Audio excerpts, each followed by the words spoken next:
Hello and welcome everyone to the 2026 Hustings for Women's Equality. I'm really glad to welcome you all here tonight, and I'm delighted to chair tonight's hustings, organised by and in partnership with national women's equality organisations and campaigns right across Scotland.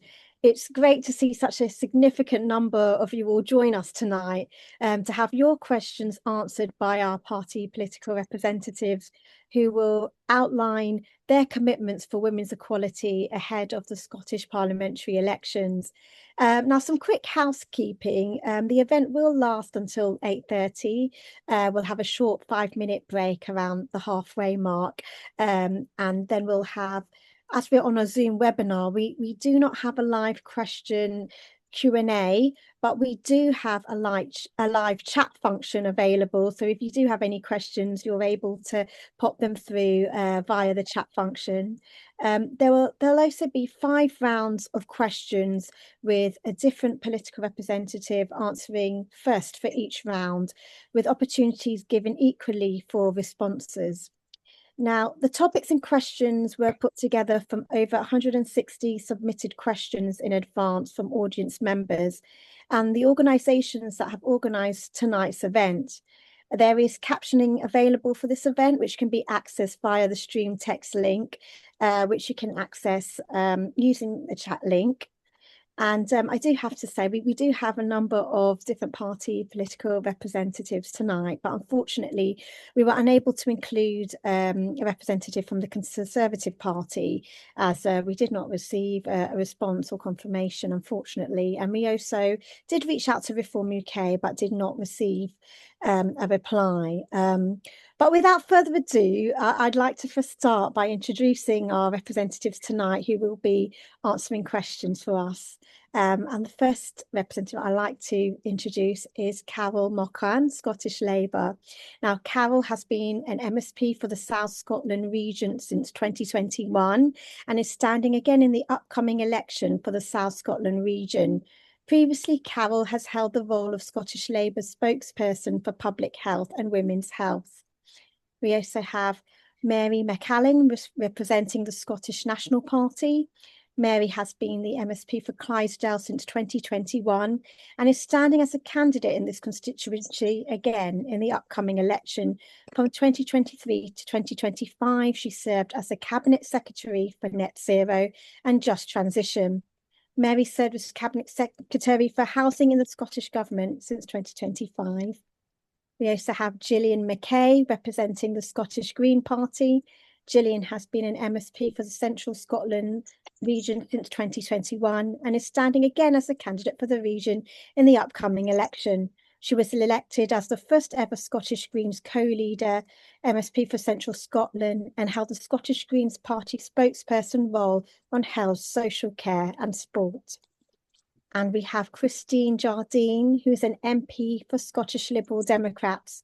Christine was first elected as the Member of Parliament for Edinburgh West in 2017, and she's also a member of the UK's Women and Equalities Committee. So I'm glad that we've done the introductions. I say we all know who the questions will be posed to, and we can get a variety of perspectives from our representatives, which would be fantastic to hear. We're going to start off with a really important topic, which is women's poverty and financial inequality, to start our first round. And I think this is such an important topic to hear about. When we speak to women and girls, many tell us that their lives are increasingly affected by worsening financial insecurity as they experience the sharp end of crisis, including the pandemic and rising cost of living. This is leaving more women and their families at risk of poverty. As the majority of primary carers for children, second earners in householders, and being twice as likely as men to give up work to carry out unpaid care, women are far more likely to rely on social security. The UK system has been criticised for its misogynistic design and unfair impact on women's lives, which is particularly pronounced for marginalised women. Women are also more likely to be employed in and to use public services, yet spending decisions and public service design rarely reflect women's realities. Now, we know that when we invest in women, our entire communities benefit, yet too many are falling through the cracks of current support. Now, I'm going to pose two questions in one to our candidates, representatives today. So if they do want me to repeat the question, I'm happy to repeat it. The first politician I will be asking is representative from Scottish Lib Dems. So firstly, I would like to ask, what specific actions will your party take to tackle women's poverty and financial inequality, particularly for groups of women most at risk, such as disabled women, unpaid carers, women impacted by no recourse to public funds? And will you support calls to use gender budget analysis to make sure fiscal decisions benefit women's lives at local and national levels? So I would like to ask this firstly to our representative from the Scottish Liberal Democrats, please. Good evening. It's a pleasure to be here and to be part of the Engender Hustings. And I think those are incredibly good questions. The first one, what would we do specifically, is also a huge question, because I feel in this area, when we're talking about poverty and financial inequality, there isn't a single policy or a single policy area that you can say, well, that's what we have to fix, because there are so many. There are so many areas that feed into women's inequality.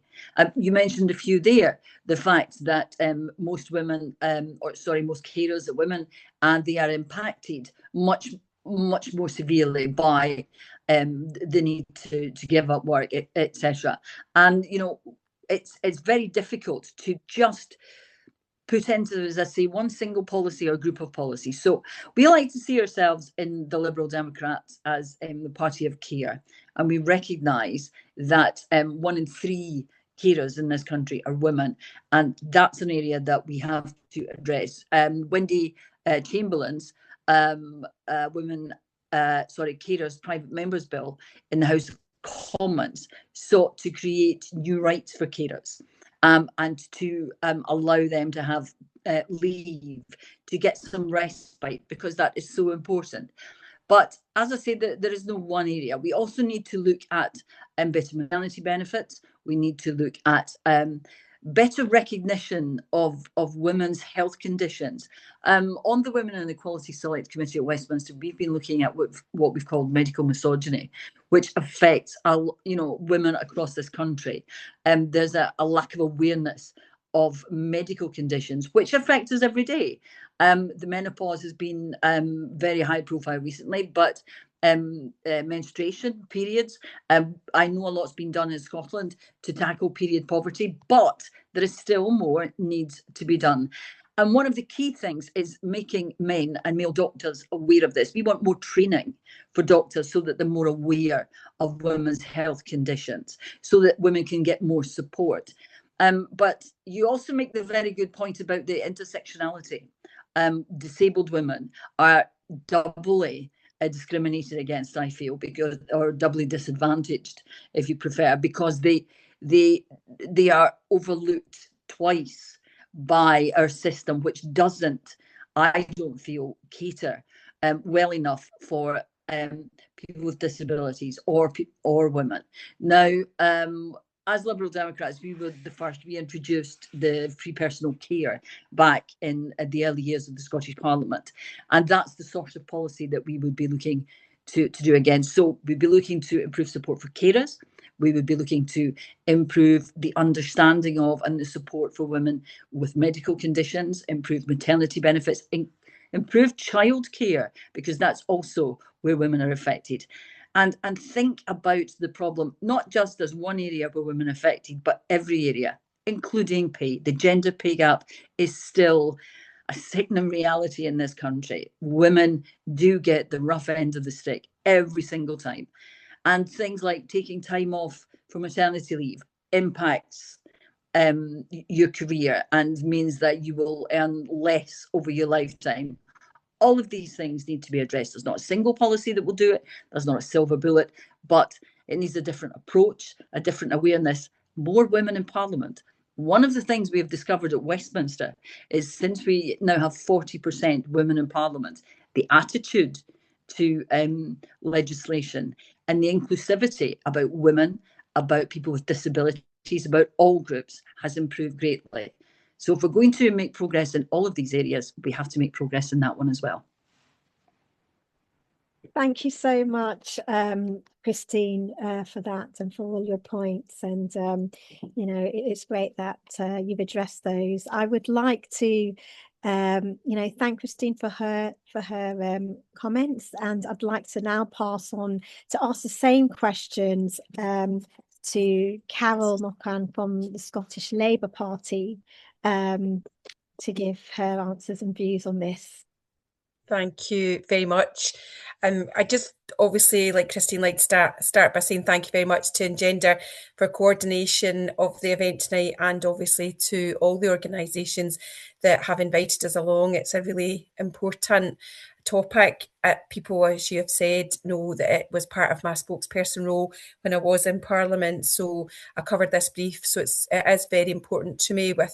We know that women make up half of the population, but it doesn't always feel that our voices are heard in that way. So the role of women's organisations and women organising is just really important, and just getting that women's needs and issues raised right to the top. And you highlighted a lot of challenges in the topics that you covered, from poverty, inclusion, inequality and basic rights.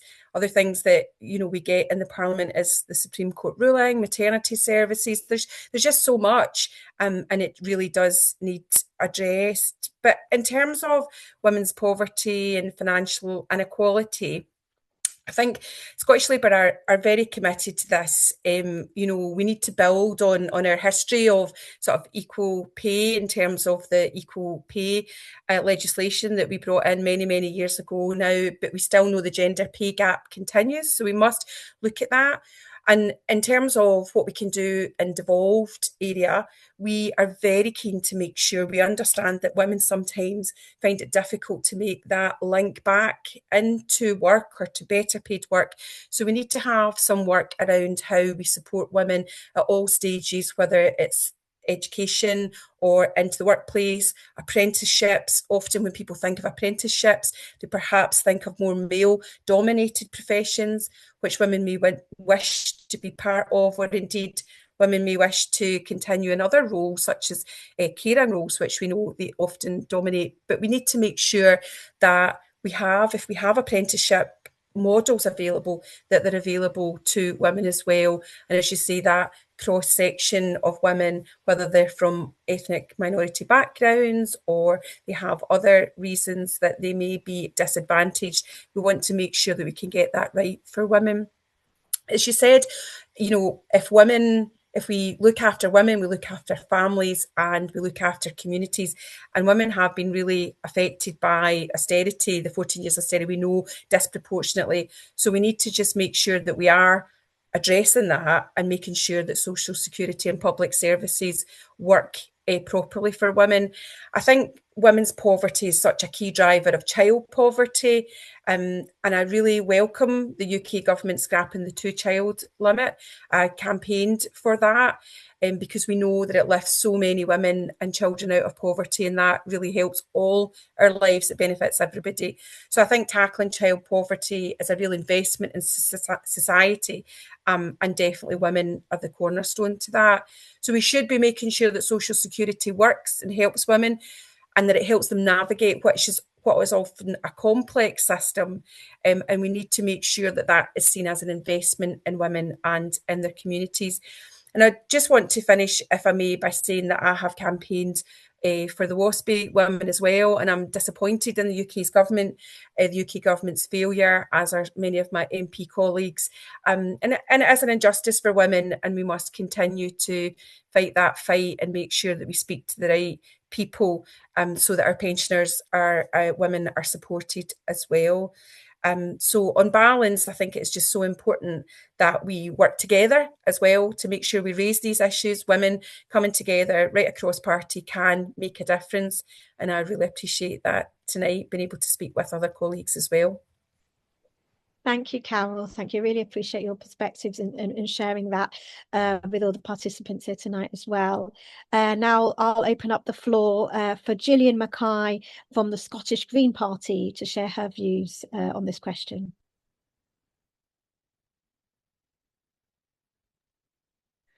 Thanks, Tasnim, and thank you so much to everybody for having us this evening. It's lovely to be here with you all. I think one of the themes for me for probably all of these questions is how they link into each other and have an impact on one another, because I don't think you can talk about women's poverty and financial inequality without talking about health and childcare and all the other things that go with it. So I think there'll be a lot of linking back and forward in some of my answers this evening.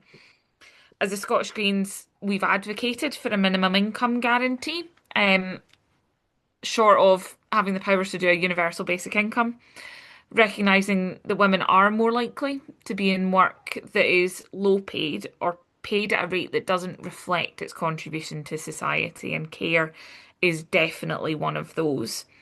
Women are more likely to have a caring role as well, whether that's for children or for older relatives or both at the same time in many cases. That does have an impact on their ability to go to work often or fully participate, and that could potentially reduce their income as a result. A minimum income guarantee would give them that level of support, that level of what that level of income that would provide well-being, a good standard of living for them and for those that are dependent on them. We were really pleased this session to see the Scottish Child Payment come in. We believe that should be uprated to £40 a week. I think it is reflective of decisions that have been taken this session in Parliament, that we are the only part of the UK where child poverty is falling, and I hope that continues to go that way, but we can't really take it for granted and have to invest if that's what we want to see. Social security funding should be fair and it should ultimately be accessible. It's a very complicated system, and making sure that everybody can navigate it and get everything they need out of it, I think is really important. There's been a lot of rhetoric recently around benefits bills and how much it costs, and I'm really interested in actually how we frame it around what it costs individuals if they don't have this support in place. And we know that from all of our work, from the parties that are here, of the issues that happen when folk don't have that social security net to rely on. In terms of accessing public services, we need to empower local authorities and fund them to make sure they can deliver the services that women so desperately need and rely on. We absolutely need to look at gender budgeting and make sure that that is taken into account. And as a disabled woman, I would love to see us look more intersectionally at a whole load of issues. It's difficult, but I don't think it's beyond us in politics to be able to do that and look at how we make politics, our world, everything more accessible for everyone. Thank you, Gillian. Thank you so much for sharing all your perspectives as well. Now, last but not least for this round, we will be now going to the Scottish National Party to share their views. So, Mary McAllen, I'd really appreciate if you could share your views on this question. Thank you, Tasnim. Yes, my name's Mary. I am here from the SNP tonight, and I'm absolutely delighted to be with you. I want to say a massive thank you to Engender and all of the groups that have helped bring this together tonight. I think it's going to be a great discussion. Whilst, unlike some of my colleagues here, I haven't taken a spokesperson role or a cabinet role on some of the issues that we'll discuss tonight, I just want to let you know from the offset they are so important to me. And I think probably like a lot of the women on the panel, the desire for equality for women and protecting women from violence and abuse is probably the earliest political feelings that a lot of us had, and that was certainly the case for me. So delighted to be with you. On the question of financial inequality and women's poverty in particular. Basically, we know, as Tasnim said in her introduction, that structural inequality, structural sexism, coupled with the predominance of women in caregiving roles, means that women are, throughout their lives, at an economic disadvantage. And it's up to governments and it's up to politicians and civic society to try and correct that. And everyone's correct when they've said there's so many different interventions that we need to make, but I would probably summarise it on the one hand as building an economy which is inclusive, which actively recognises the barriers that women face all through their life, as young girls in education, and then into the workplace and with care. So building that inclusive economy, and then also having a social security system which also recognises the additional pressures on women, and is there for them to help them maximise their impact. We and in government, we have made a national mission of eradicating child poverty in Scotland, and I'm really proud that with the actions that the government's been taking, child poverty, both relative and absolute, is falling in Scotland. And whilst I don't like to compare to other parts of the UK, because a child in poverty anywhere is one too many, but it is falling relative to the rest of the UK. And that's because of actions that the Scottish Parliament has been willing to take. But the way I always think of it is this: a child cannot be free from poverty until their mother is free from poverty. A child cannot be free from poverty until their mother is free from violence and from abuse and from structural inequality. So that's what we need to aim for. And, you know, Tasnim, you asked for specific examples. Just before the fall of Parliament, my colleague Shirley-Anne Somerville published our Child Poverty Action Plan. And I guess looking at the content of that speaks to the priorities of my party. So it's the uprating of the Scottish Child Payment that we introduced, uprating that with inflation, adding that £40 premium for under ones, recognising that, I think as Save the Children put it, looking after the smallest, littlest people in our society is the right thing to do. You'll see that there's money there for employability support with skills, with transport to work, and also whole family support, which is the idea that our services and our third sector should wrap around the family and provide holistic support on the whole range of things that families need advice on through social security, housing, health, might be justice, the whole lot. The system should work around the family. And so we've already committed to that. And if we're returned to government, we'll implement it.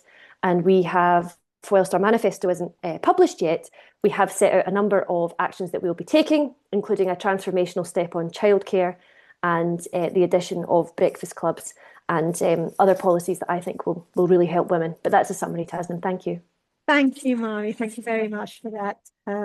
We're going to be moving now swiftly to round two of the discussions. Again, another really important topic that we got a lot of questions in about as well, and that involves the labour market inequality, caring jobs and the green economy. Now, we know that the gender pay gap and the inequality in access to highly paid, secure work that women experience remain major drivers of gender inequality. Key employment sectors where women predominate, including social care and childcare, are essential to Scotland's economy and communities. Despite these jobs being increasingly skilled and demanding, they remain undervalued and underpaid, which in turn drives skills shortages. Access to childcare and social care support has a huge bearing on women's ability to work, study and train. Yet investment in the care economy is largely absent from our national economic strategy. We are seeing positive moves to transition Scotland's economy to address climate change, yet women are currently being left behind in key climate policies, such as the Climate Change Plan and Green Industrial Strategy. The focus on building a green economy must actively address gender inequality, including giving greater weight to green jobs in women-dominated sectors, as well as the gender skills gap in STEM and designated green jobs. Now, I'm going to pose the question again to all the representatives. I do have to say as well that we're going to be giving each representative now 2 minutes to answer this question. So if you could kindly stick to the timing there, that would be fantastic so that we get everybody's views in. And I'd like to address this first to the Scottish Labour Party representative. Now, how will your party address the undervaluation of women's work, particularly their work in caring sectors, and ensure that they benefit more equitably from economic policy? How will your party commit to ensuring women are actively included in a transition to a green economy? And I'd like to address that to Carol, please. Thank you. Thanks very much. It's such a good question in terms of, what do we believe in, and we talk about a green transition in terms of jobs, and often it's very much framed in the way of jobs that would traditionally be seen as male jobs. And I think you're absolutely right there in terms of, seeing it as, sort of industry and manufacturing and the oil, people that might do very technical things.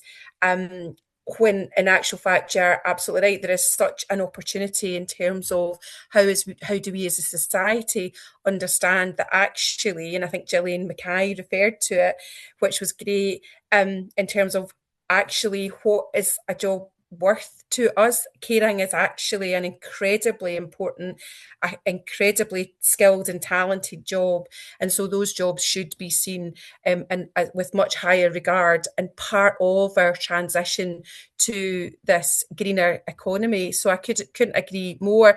And I think that it comes back to some of the points that maybe I was making earlier on about that transition through education, whether it's school into, either apprenticeship, college, university, that it needs to be at each of those levels that we think about how do we make sure that our policy, as others have spoken about, is dominated by the fact that 50% of the people, the workforce, are women. But structurally, we need to make sure that we do have the funding available, that we do have the childcare available. And certainly we know in Scotland there has been positive moves in that direction, but that we need to get it better, because often women are the people who are providing childcare. And we know that there has to be more investment in that, and we need to make sure that the investment is there to cover the children and the times and the what need do women who are going into the workplace have. And so I think in terms of social security, as Mary had mentioned, we need to make sure that social security is much better at following women, because they may have to come in and out at various times, whether it's maternity leave, etc. You're just about to tell me two minutes. Sorry, Carol. Yeah, we're just fine. your 2 minutes is about. Thank you very much for your perspective. We really do appreciate it, and for sharing that as well. Because we just want to give equal time to everyone. I would like to pose the same question now to the Scottish Green Party. Gillian, please. Thanks very much for this question. I think we need to start from the premise that care is actually quite a green industry as it is. So actually making sure we empower all parts of that care sector is really important. That's both in terms of pay, but also in terms of progression and recognition of skills, as Carol said. So this session we saw the National Care Service Bill, which didn't make it to its end. And I think one of the things we really need to do this in the next session of Parliament is not put social care reform in the too difficult to do box, because there are an awful lot of women both relying on and working in this sector that are desperate for reform, are desperate to see more money into the system, to see that parity, to see that recognition of their skills.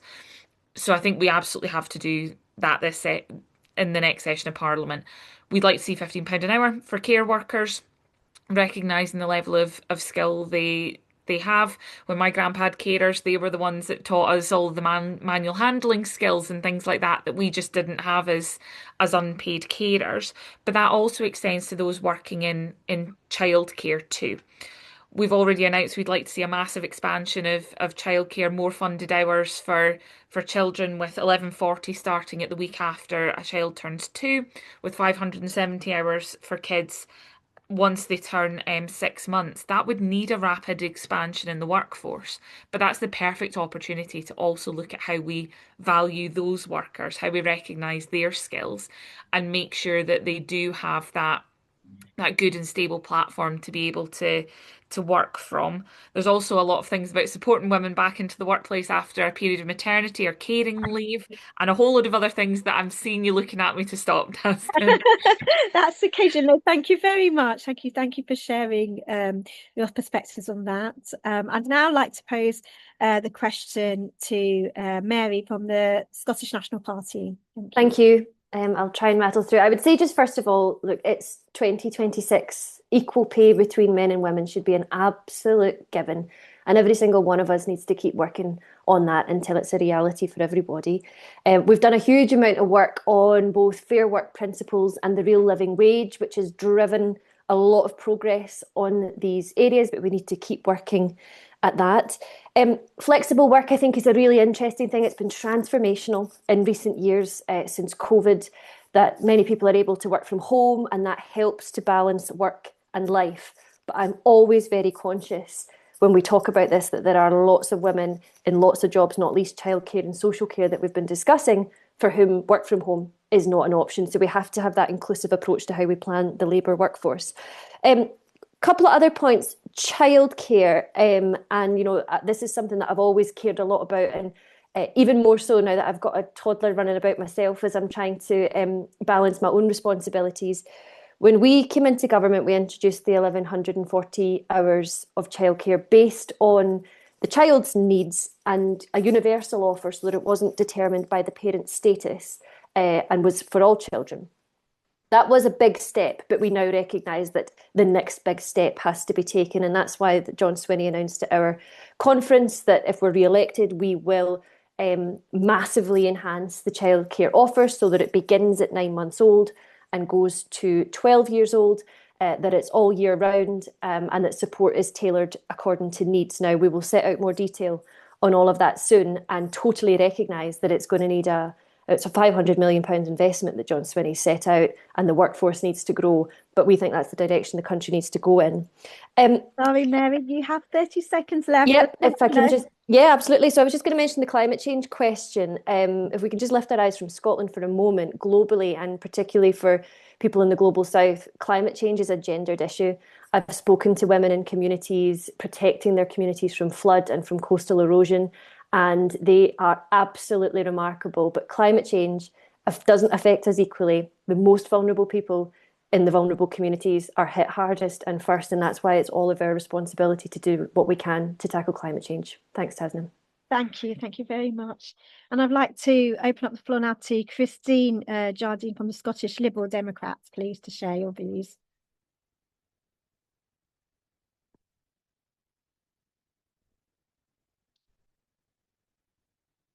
Sorry, Christine, I think you're on mute. Sorry. I do beg your pardon. You'd think after all these years in Zoom I'd have got past that. But what I was saying was, I think that one of the things about this hustings, which is very interesting, and see, I think always happens when you get a lot of women together, you get an agreement about what it is that we need. And we all recognise the need to improve childcare. I think that's absolutely important. And the next Scottish Government needs to do everything it can to increase the amount of childcare that's available. We all recognise that women's health is a problem, and we need to look at that. And we all recognise also that education has a massive influence. We must get more women better qualified into STEM jobs, particularly in the renewable energies. It's going to be renewable industry. Sorry, it's going to be so important that in renewable energy we have women who are there. But one area that I'd like to sort of single out, if you like, is in care and social care. And I think we have to recognise that unpaid carers in this country contribute 184 billion UK-wide and 15.9 billion in Scotland. And most of those unpaid carers who are discharging those responsibilities are women. And there's an economic cost to them personally of that. And I think we have to recognise that. And I think we have to invest in better support for carers and better social care. That's an important area.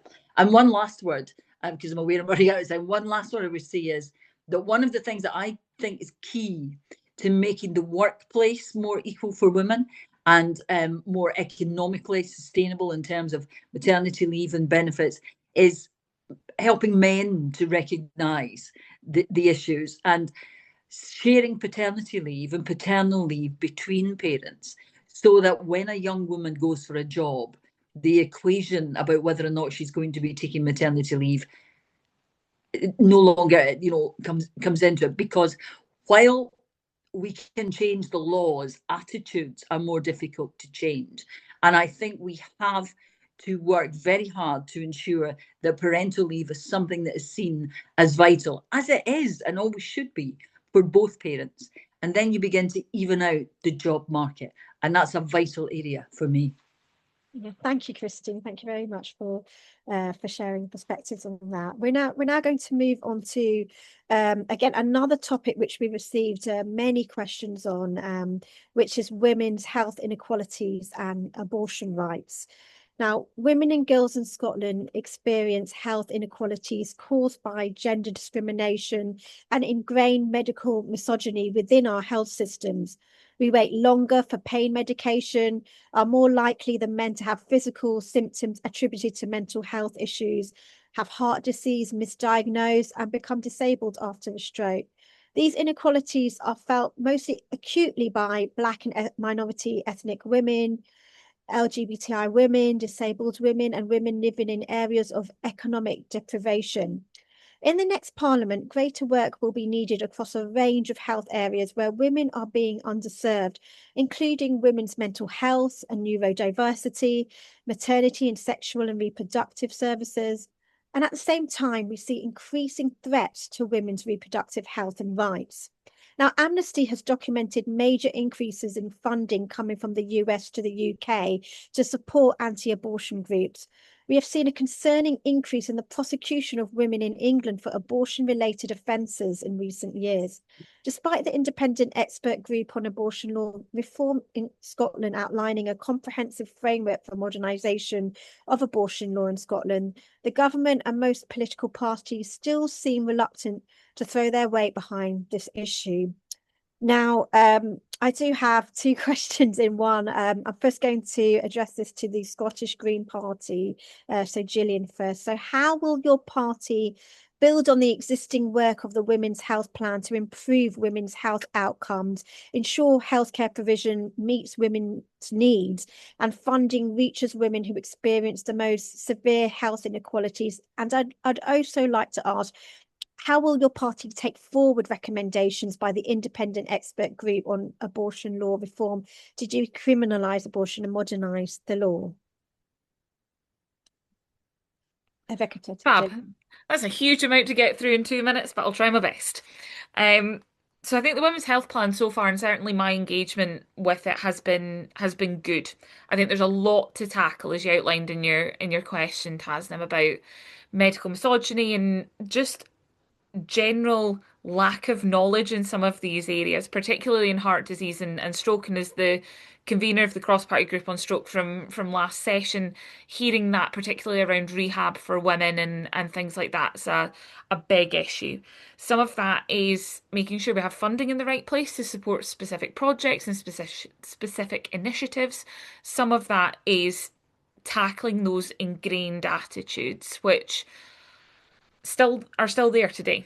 Absolutely. There are too many women not being believed that their symptoms are there, they're real, and that they're being felt and badly failed by the fact that they're not being dealt with. I'd like to see the Women's Health Plan as a continuing rolling programme of work where we tackle issues, keep an eye on them, but make sure that we are then picking other things up. On decrim, my members' bill this session was on safe access zones around abortion clinics. The funding from the US is very, very scary. Particularly, I think they've been emboldened by the overturning of Roe v. Wade. I think this is only going to continue to get worse. During the passage of my bill, I said that we had to keep taking those steps forward to counter the potential of people trying to take rights away. I would fully support doing decrim in the next session of Parliament. I really hope government will bring that forward.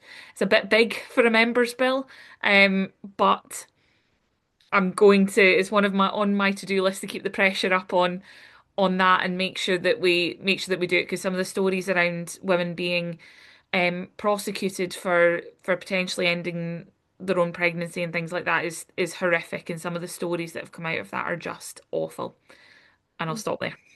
Thank you, Gillian. I really appreciate your views on that. I'd like to pose the same question to the Scottish Liberal Democrats now. So Christine, thank you. Thank you. Yeah, I have to say, first of all, that I agree with Gillian completely on the protection zones for abortion clinics. And I do think we have seen a change since Roe v. Wade, that the American right is completely emboldened by what's happening.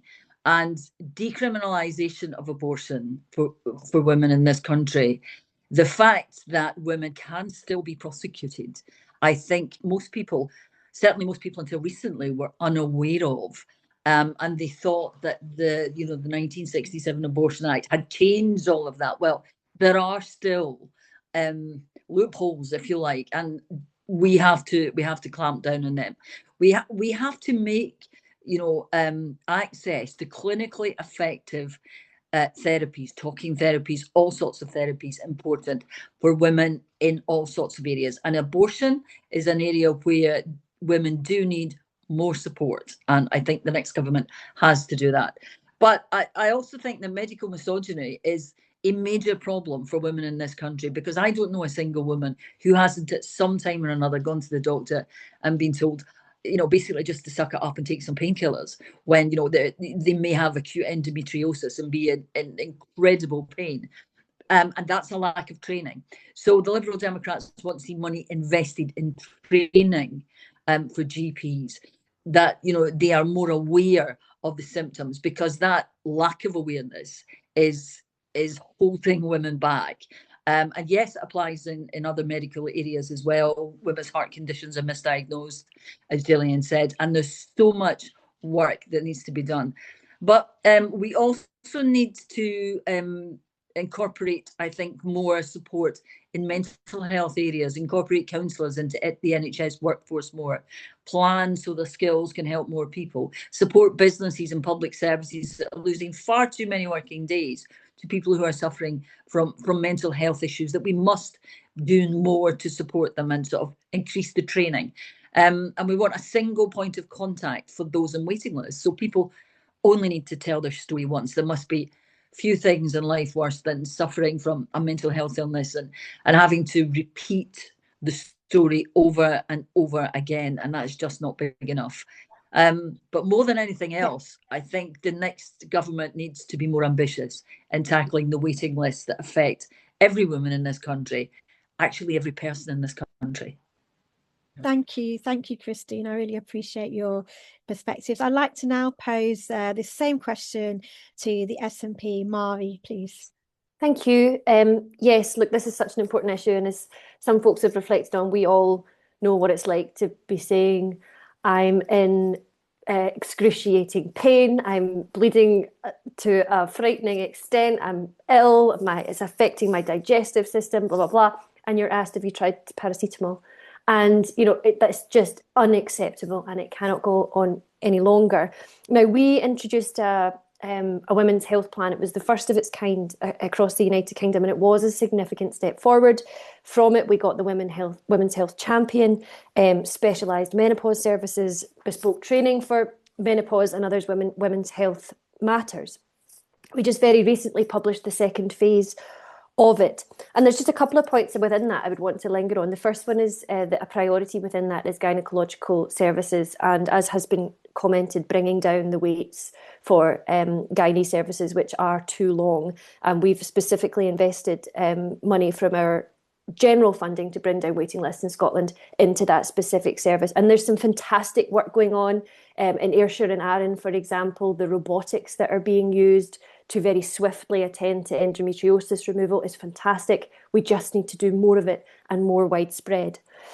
Another project that we've been taking forward to make these services more inclusive is self-testing for a smear test, noting that it's not something that everybody's going to feel comfortable doing, noting the cultural issues that might be at play, supporting women to test themselves. And on that, as a little bit of good news, I just want to stop and take a moment to remember that how successful the human papillomavirus vaccine has been, and the fact that now in our phase 2 of our health plan, we can have it as a target to eliminate cervical cancer because there have been no cases for women who've had the HPV vaccine. That's a tremendous step forward that we should all be really, really proud of. A final word on abortion. Look, there's just no sense whatsoever, as far as I'm concerned, that abortion should ever be a criminal offence. Shouldn't be the case in this country. It is a fundamentally important part of women's healthcare and women's empowerment, and it should be safe, accessible, and never something that's criminal for women. Thank you, Mari. I really appreciate your views on that. And lastly, I would like to hand over to the Scottish Labour Party. Carol, please, to share your views. Thank you. I mean, I'll just build on what all the other women have said. I, like Gillian, have been very supportive of the Women's Health Champion and the Women's Health Plan. And you know, the current Women's Health Minister, Jenny Minto, has been very good to work with, and you can raise issues with her. And we have spoken about the sort of slow improvement of health inequalities for women. So we need to, I think, in the next Parliament, whoever goes in, really work together to get that down. That's women, as you say, in more deprived communities, but the intersectionality around Black and ethnic minority groups, and maybe groups that are coming here, as we spoke about earlier on, who have no recourse to public funds and things. We really need to think, how do we get that right? One of the big keys that I think is screening. We need to really tackle screening waiting times and screening inequalities. And I think that whoever's in government needs to really move on that, because in the 5 years that I've been there, I don't think we've really moved that dial enough. Maternity services as well. I've spoken to so many midwives, and I really can see how much they see themselves as there for the mother. So the women's services, and if we can get that right for them there, we can do well for all our communities, as we've spoken about together as well. And there's something there about the silos in the healthcare system that particularly affect women. You know, we need it to be smooth. As you've said, we're often carers, we're often got less time, and we need that to be smoother right across the systems. So together as a Parliament, I think we need to work on those things. And very lastly, around abortion, before my time runs out, women, Scottish Labour have had a good history, as you know, in terms of that. We've worked around safe access zones with others, and we've made real commitments to make sure that women can have abortion the 24-week, you know, up to 24 weeks, working with the Scottish Government to make sure that can happen close to home. And in my role, I've been very supportive of the Government and the Women's Health Champion at looking at how we make sure abortion care across Scotland is explored, to make sure we get a framework that is right, so that women are not criminalised. And we need to really look at what are the complications of anything that we do, and how do we work together to make it happen, that we do get the right care structure for women in terms of abortion. Thank you, Carol. Thank you for sharing that. I just want to thank all the representatives, panelists and participants watching so far. We are going to be now taking a short break up until 8 o'clock, so feel free to have a cup of tea. But please do stay on for after the break, because we will be talking about important issues such as violence against women and girls next. So do please stay on and come back after this short break, and feel free to have your teas. But thank you everyone who's spoken so far today, and we'll join us back here at 8 o'clock. Hi and welcome everyone back now. If you would like to join, I think we're just waiting for a few others to join before we start our next topic. which is a topic that is very close to my heart as well, having been a survivor of domestic abuse myself. So we will be talking now about tackling and preventing violence against women and girls and funding for frontline services. Now, violence against women, including domestic abuse, continues to hugely impact women's and children's lives in Scotland. This commonly includes experiences of economic abuse, which is widely misunderstood and can leave women with coerced debt, poverty, homelessness, and lifelong financial insecurity. Alongside this, key issues remain around access to legal advice for survivors and to justice through both civil and criminal courts. This violence is occurring against a backdrop in which frontline violence against women and girls services are facing a funding standstill or cuts. Now, in 2023, the Independent Review of Funding and Commissioning of Violence Against Women and Girls Services published its findings. 3 years later, there has been only limited action to address its recommendations. Now, again, I'd like all representatives to stick to at least 2 minutes for your answers, please. I know this is a very critical topic, but I'm first going to address Mari from the Scottish National Party and ask, what will your party do to tackle the growing levels of violence against women and girls, including domestic and economic abuse? And specifically, how will you ensure greater focus on prevention, sustainable funding for specialist violence against women and girls services, and improve access to justice for women and girls across civil and criminal justice systems? So thank you, Mari, I will hand to you.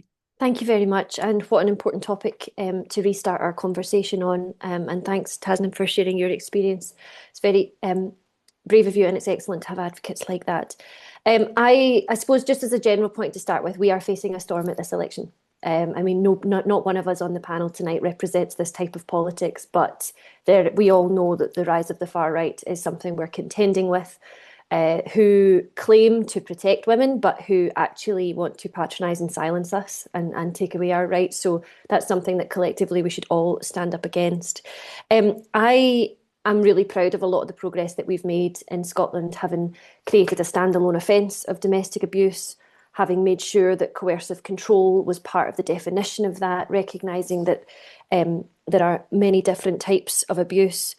And I think what we've also done to an extent is recognise that whatever new platform emerges, whether it's social media, the internet, AI is obviously the next one, these become platforms for the abuse of women by men.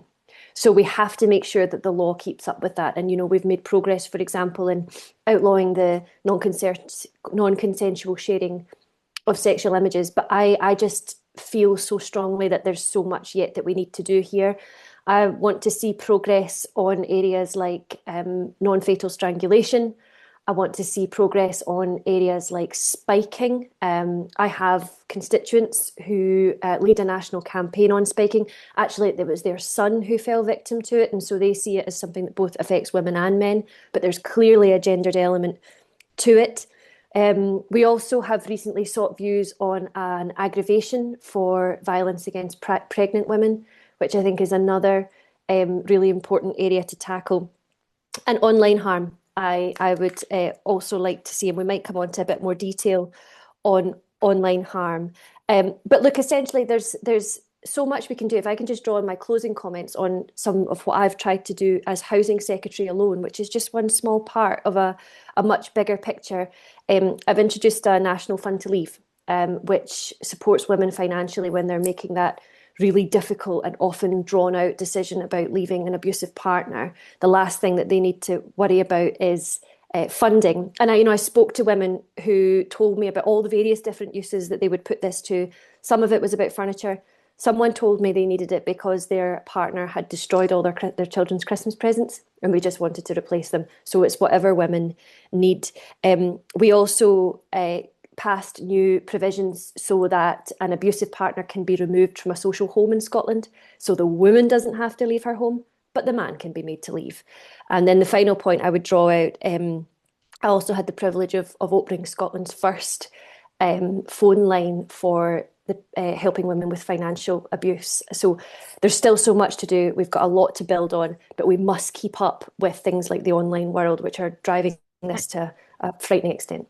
Thank you, Mari. Appreciate it. And I'd like to pose the same question to Gillian from the Scottish Green Party, please. Thanks very much, Tasnim, and for sharing your experience as well. I think again, so many bits of this go across different pieces of government and across different committees in the Parliament as well. I think at the heart of the frontline services is funding and multi-year funding in that as well. There's some fantastic projects going on across the country. I had the privilege of visiting one of Aberlour's services just before we finished up from Parliament. They're doing some fantastic work, but we need to make sure everybody's not having to reinvent the wheel to access more funding. I think we've made some progress in multi-year funding in some places, but that certainty, particularly for these services, given how difficult it can often be for women to go and access them in the first place, having those trusted people there, I think is really important. And that's one of the things that some of these charities highlight, is that the instability in funding means they can sometimes lose really core staff and really trusted members of staff. That might mean that for some service users, they might not want to engage with those further. Particularly on the financial abuse side of things, I think we need to do more on making sure that debt accrued by an abusive partner doesn't follow women around and continue to make their lives materially worse, whether that is private debt, whether it's also council tax debt, rent arrears, things like that, making sure that we tackle that, and it's with the person that has actually run it up, not the woman who's trying to leave that relationship. I think there's more that needs to be done to support local authorities as well, to signpost and support properly. We quite often in a variety of portfolios across Parliament talk about a no wrong door approach. And I think that needs to be at the heart of whatever we do, is making sure that wherever someone goes for help, there is that knowledge, that recognition, and being able to either signpost them on to another service or help them into services in-house. How we stay ahead of the game legislatively as well. Mari touched on that. I think it's so difficult, especially with the tech side of things, as to how we stay ahead and we're not playing catch up years behind in terms of legislation to tackle some of particularly the online stuff. And I think that's going to be an ongoing challenge for us next session.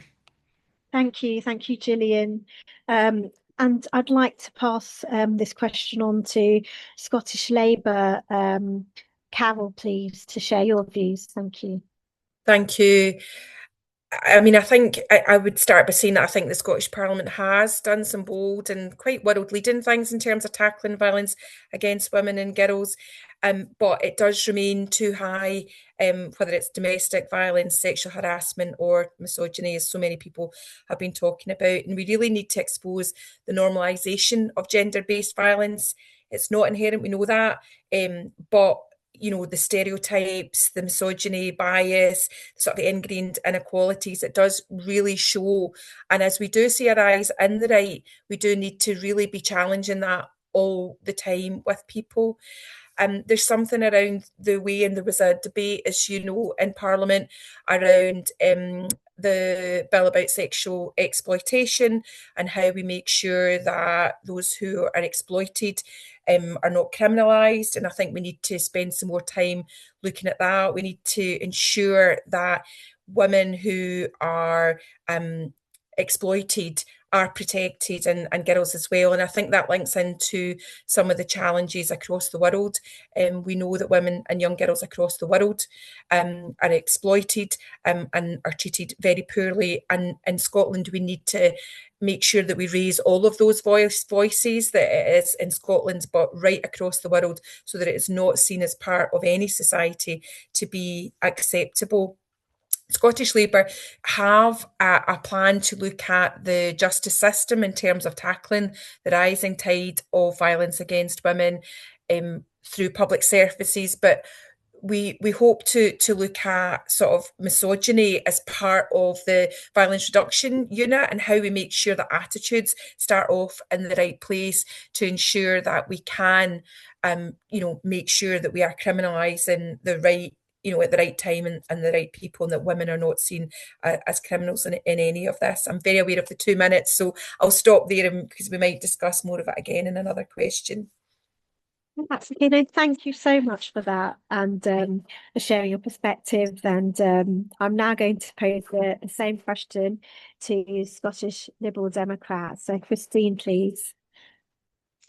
Hello. Yes, again, I think there's an awful lot that we share in common in this, and I don't think there would be any disagreement that this is something that's not, again, a single sector thing. It has to be tackled across all sectors. We need stronger legal protections for women. We need consistent guidance in schools, so that a generation of young girls doesn't think that, it's their fault. They don't grow up thinking that if they're a victim of violence, it's their fault. And we need emergency domestic abuse safeguards. One of the things Mary mentioned actually reminded me, I was in Iceland recently with the Women and Equalities Committee, looking at the work they've done there, and they have done an awful lot of things, because although they're ahead of us in some ways in levelling the playing field for women in employment and all sorts of other areas, they have a massive problem with violence against women and girls. And one of the things that has been instrumental in them helping it is actually what Mary talked about. And it's now a matter of course in Iceland that if the police go to a home where there is an allegation of domestic abuse, it's not a case of the man leaving being an option. He is taken out of the circumstances, and I think that's absolutely vital. It seems absolutely insane to me that a woman who's been a victim of domestic violence should have to leave her home with her children. And she is victimized yet again by the system. And that to me is completely wrong. So I think we need to invest in all these areas that we've talked about. But like other people, I think the online area is hugely important. The rest of Europe looks at the Online Safety Act that was introduced in this country a couple of years ago and said, wow, isn't it wonderful? Well, no, I don't think it is, because it took 10 years to bring it in, and it's already out of date, and there are already ways around it and loopholes that people are finding. And what we have to do is keep working on that online abuse. I'm not going to say any more about that at the moment, because I think we're coming on to it in the last section, but I think it's a major driver of the misogyny that we're seeing rampant in some areas in this country at the moment. And it's changing the attitudes of young men and boys towards women in a way that's damaging for all of us. Thank you, Christine. I really appreciate everybody's points on this important topic. And we're going to be now touching on that a little more, but talking more about the rising misogyny in terms of violence against women and girls online, and in women in public roles and politics, and in particularly the prevention element of this. So for our final round of questions and answers, I'd like to be an opportunity for you to share any final thoughts or closing points, because women are telling our organisations that they feel less safe from rising misogyny and violence, with questions from attendees about tackling misogyny being the most popular topic for this event. Now, widespread misogyny and gender-based violence is becoming normalised in women and girls' online experiences and in public life. And this has real-world consequences, including experiences of violence in school and negative impacts on women's democratic participation, which is clear from the high numbers of female MSPs standing down at this election. Now, research from the Young Women's Movement Scotland also found that young women feel unheard, underrepresented, and disengaged from politics. 1 in 2 young women in Scotland don't trust politicians to advocate for their human rights, and 58% say they feel they have no involvement in decisions about how Scotland is run. So I'm going to now to ask this question firstly to Carol from the Scottish Labour Party. What specific concrete steps will your party take to prevent and tackle misogyny, particularly online and in politics and public life? And what will you do to meaningfully engage women in decision making, particularly young women, to build back their trust in democracy? Sorry, Carol, you're on mute. Sorry.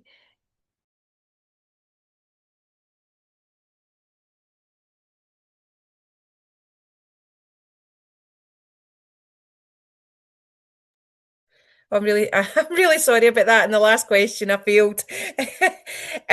No, thank you very much, because it is a massive question, and I think it is something that is going to have to really be tackled in the next Parliament. We've started it, but we've got a lot more to go, and I think that there is definitely something that we need to do in terms of across the parliaments, because we can't pretend or argue with each other about who's responsible for what. What we need to do is come together, do what we can with the devolved powers and responsibilities that we have, and work with the UK government to make sure that we can make some changes to the way in which online abuse is happening. Within the Scottish Parliament, if it's helpful for people to know that we do actually have a unit now, we probably all the women on the call that are in the Scottish Parliament signed up, so that the Parliament can look at our social media, so that they can immediately alert us and the police if there's anything there that they feel should be followed up. And I thought that was very welcome that the Parliament is taking it quite seriously. The parties, I'm sure other people will say, also make sure that we can access the police if we need to, or have a space to talk within our own parties if we need to as well. So there, so I suppose I'm saying it's very aware.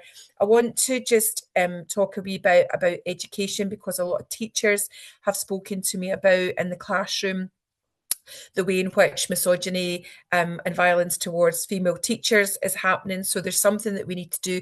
We can do something in that devolved space and make sure that we help and work with our education colleagues to get it right for people. And as you know, there's a big debate around, the use of mobile phones in schools and what we should do in that. Scottish Labour have committed to a ban on mobile phones, but I think we need to be further talking about what does that actually mean, and what does it actually look like, and what are the benefits of just getting some away from screen time, but also that, how do we make sure that what young people do see on their screens is acceptable content. You will know there's the Equally Safe programme that is out, and it is very good, but we need to make sure it's well resourced and that we do that as well. I think the point that others have made around the way in which it changes very, very quickly is something that we need to grasp, because if we pass legislation, you will know that it moves very quickly. And so we need to make something. I think the no smoking legislation helps us understand that, because now everybody wishes that they had looked at something around vapes, so it just changes so quickly, and we need to address that. But I'll leave it for others to come in perhaps with other ideas, and say thanks very much for asking me along. Thank you, Carol. I appreciate it. Now, we would like to pose the same question, to the Scottish Liberal Democrats. So, Christine, I hand it over to you. Thank you very much. Can I just say how quickly this evening has gone, and how quickly we're at this last question? But it does link back very much to what we were all saying in the previous question about the violence against women and girls and the misogyny that we're seeing, just emerging at such a horrifying rate in this country. A lot of it to do with what young people are seeing online. My party would like to see across the UK a licensing system to do what Carol was saying, to control what young people are seeing online by making it, an age certification like the cinema, where you have PG 18 and universal, something like that. Because I don't think a complete blanket ban on all 16-year-olds looking at the internet at all and social media would work. And they've already found in Australia that it's been circumvented, that the companies are finding ways around it. The decision in the States last week about Meta, that they were held responsible in the lawsuit against them, where it was claimed that they had undermined a young woman's mental health, that they knew it was dangerous and they weren't telling people. It's hugely important, because we have to now follow that up and work so hard to make sure that our young people are protected online. Because again, as part of my work in the Women and Equality Select Committee, we are hearing evidence all the time of the material that's on there, what young men and boys are seeing, and how it's telling them what women want, and it's not what women want. They're telling them about the attitudes of young girls, and they are not the attitudes of young girls, and they are being encouraged down a route which frankly is unhealthy for all of us, for them and for young girls. So we need to be encouraging a more positive outlook. And I think it's the same with all of these major problems, like we had with knife crime in Glasgow. You have to tackle the root of the problem, and the root of the problem is the education of young people about violence. It's about teaching young boys about the dangers of having an aggressive attitude towards women. It's about showing them what's wrong and showing them what's right at a very early age. And I think if we are going to tackle it effectively, that's where we're going to do it. And we can't, by the time someone's an adult, arguably, you're too late. Their attitudes are set, and if they're going to take misogynist attitudes, they're going to be influenced by what they've seen on the internet and in social media. It's already happened. And I think that the next round of legislation, because there have already been attempts, but the next round of legislation has to tackle that more seriously and more directly than it has in the past. Yeah. Thank you, In Christine. schools, we need to do more, and yes, we need to limit the amount of time young people have phones. And I sometimes I think people make that more of a difficulty than it needs to be, because I hate saying we didn't have them when I was at school, but they do have landlines in schools, and if parents, if you need to contact someone urgently, you can do it without everyone having access to a mobile phone. You're So, no, thank you very much. You're not at all.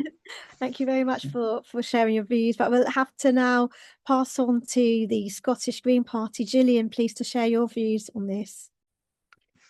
Thanks very much. It's actually quite a terrifying time to be the mum of a wee boy, when we're looking at all of this radicalisation of young men in particular on social media. That's going to be very difficult to tackle. We need to tackle the social media companies for a start and hold them to account on all of this. I would agree with Christine on that. Some of it is about how some of these influencers get airtime as well.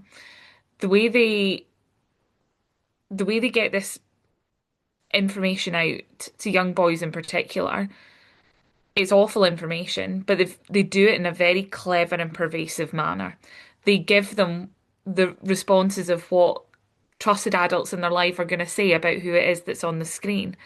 It's very much, for me, in a similar space to what we see around grooming and things like that. It's a very pervasive, very coercive relationship that these influencers form with these young people that are following them. So I think we really have to tackle the social media companies hard about what it is that they're putting out there, because they are making money and contributing to this problem on a wider level. But we also need to make sure that we can tackle that narrative as well. And I think that is through education. It's through having some of these more positive role models, and it's through getting to kids at a very young age, to make sure that those attitudes and those good attitudes are formed from as early as possible. But we do also have to make sure that we take into account all the other things that are added to it in terms of not just the misogyny, but for those who may experience racism, ableism, homophobia, transphobia, anything like that that's then added in as well. These folk who are online peddling misogyny are also peddling everything else too. So that's why I think it's really important that we do actually have to stand together against all forms of hate and all forms of violence against women and girls.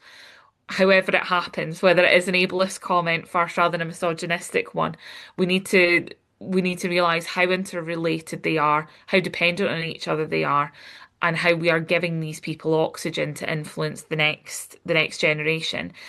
And that could happen in our chamber. in the next session of Parliament. And I think it's going to be really important for all the women who are in there to stand together on this. We've seen some of it and how the women in the chamber are treated this session, whether that's ministers or backbenchers by certain people.